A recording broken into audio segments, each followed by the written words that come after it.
পর্যটনের মৌসুমে ডুয়ার্সে এখনও আটকে প্রায় ৬০০ পর্যটক। দার্জিলিং এবং আলিপুরদুয়ারে বহু পর্যটক আটকে, যদিও গতকাল থেকে প্রশাসনের তরফে পর্যটকদের উদ্ধার কাজ করা হচ্ছে। মিরিক, ধোত্রে থেকে শুরু করে জলদাপাড়া সর্বত্রই একই ছবি লক্ষ্য করা যাচ্ছে।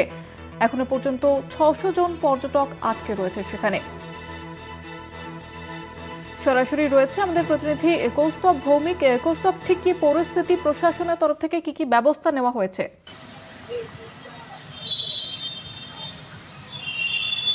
একদমই জুহিতা, তুমি যেমনটা বললে যে পর্যটনের ভরা মরশুম, আর এই পর্যটনের ভরা মরশুমে প্রাকৃতিক বিপর্যয় কার্যত এই ঘটনায় কিন্তু ডুয়ার্সের এবং পাহাড়ের যেটা পর্যটন ব্যবসা সেটা কিন্তু মুখ থুবড়ে পড়েছে।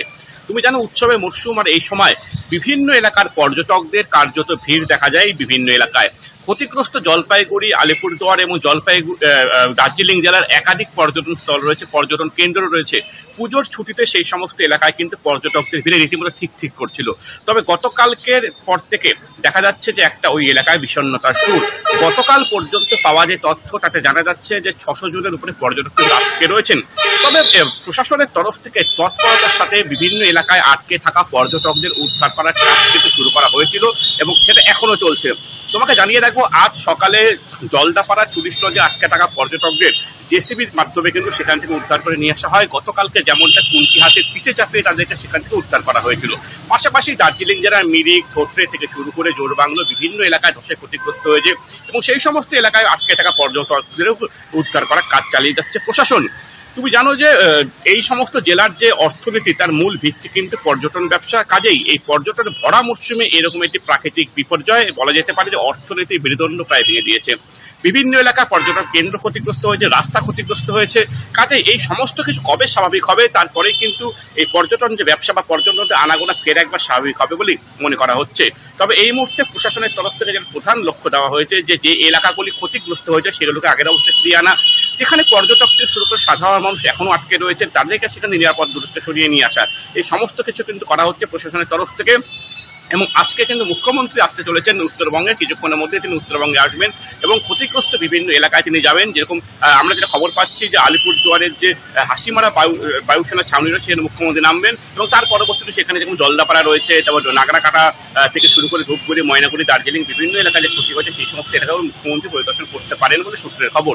তো বলা যেতে পারে যে পর্যটন ব্যবসায় কিন্তু একটা ব্যাপক ক্ষতি হয়েছে। গতকাল আমরা দেখতে পেয়েছিলাম যে প্রচুর পর্যটক যাদের গতকাল বিভিন্ন স্টেশন থেকে তাদের ফেরার ট্রেন ছিল তারা কিন্তু কেউ সঠিক সময় তারা স্টেশনে পৌঁছতে পারেননি। কাজে অনেকে কিন্তু তাদের ট্রেন ধরতে পারেননি। কাজেই এই মুহূর্তে বিভিন্ন রাস্তা, বিভিন্ন যে কানেক্টিং রুটগুলো রয়েছে সেগুলোকে প্রশাসনের তরফ থেকে খুব দ্রুত স্বাভাবিক অবস্থায় ফিরিয়ে আনার একটা কাজ করা হচ্ছে, নয়তো পর্যটকরা কিন্তু ফিরিয়ে আনা সত্যি মুশকিল হয়ে যাবে। কাজেই প্রশাসনের তরফ থেকে এই মুহূর্তে যুদ্ধকালীন তৎপরতায় সমস্ত রকম কাজ করা হচ্ছে এবং কোথাও কেউ আটকে রয়েছে কিনা সেটাও দেখা হচ্ছে। ইতিমধ্যে রাজ্যের একাধিক মন্ত্রী কিন্তু বিভিন্ন এলাকায় পরিদর্শন করেছেন এবং সাধারণ মানুষের সাথে কথা বলছেন। তুমি জানো যে গতকাল জলদাপাড়ার যে টুরিস্ট লজের সামনের যে কাঠের সেতু সেটা ভেঙে গিয়েছিল। পাশাপাশি দার্জিলিং জেলার যে বিভিন্ন অফবিট রয়েছে, জেলা এমনিতেই দুর্গম, যেখানে সেই সমস্ত রাস্তা একদম ক্ষতিগ্রস্ত হয়। কাজে সেখান থেকে মানুষকে ফিরিয়ে আনা কিন্তু কার্যত একটা চ্যালেঞ্জ হয়ে যায়। তবে বলা যেতে পারে প্রতিটি ক্ষেত্রেই প্রশাসন কিন্তু চ্যালেঞ্জকে মোকাবিলা করেছে এবং সফলভাবে কাজ করে যাচ্ছে। এটা কিন্তু একটা সত্যির বিষয়।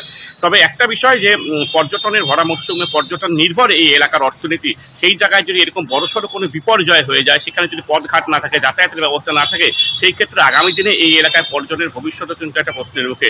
তবে যেটা তোমাকে কিছুক্ষণ আগেই বললাম যে প্রশাসনের তরফ থেকে বিভিন্ন রাস্তাঘাট ছাড়াই করার কাজ ইতিমধ্যে শুরু করা হয়েছে। যেমনটা আর একটা পর্যটন কেন্দ্র যেটা বানারহাটের থেকে নাগরাকাটা হয়ে ডুয়ার্সের এটা রুটে যায়, সেখানে দেখো ১৭ নম্বর জাতীয় সড়ক ক্ষতিগ্রস্ত হয়েছিল। অর্থাৎ যারা জলদাপাড়ার দিক থেকে, যারা গরুমারার দিকে যারা যান, যে সমস্ত পর্যটকরা, সেই রাস্তা কিন্তু ক্ষতিগ্রস্ত হয়েছে। সেই ৭০ নম্বর জাতীয় সড়কের অ্যাপ্রোচ রোড মেরামতের কাজ সকাল থেকে শুরু করেছে প্রশাসন।